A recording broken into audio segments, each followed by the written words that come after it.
Deleting all files from a WordPress website is a serious move whether you're starting fresh, cleaning up after a hack, or shutting down a site. So in this video, I'll show you how to all file delete in WordPress website. So go ahead and open your web server so you can actually start with deleting your files on your web servers. For example, you're using cPanel.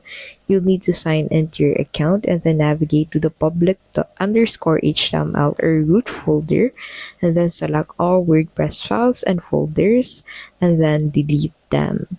Now, after that, you need to remove the WordPress database. So in cPanel, go to MySQL databases, find the database linked to your WordPress site, and then delete the database and its associated user.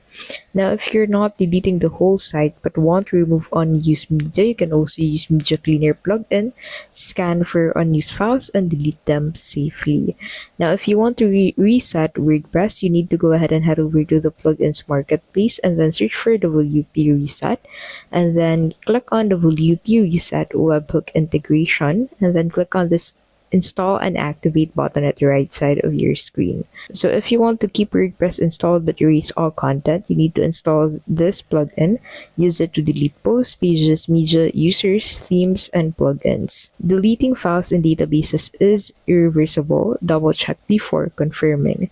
Now, if you're switching hosts or domains, consider exporting your site instead of deleting. After deletion, you can reinstall WordPress from scratch or leave the domain blank. And that is how you can basically all file delete in WordPress website.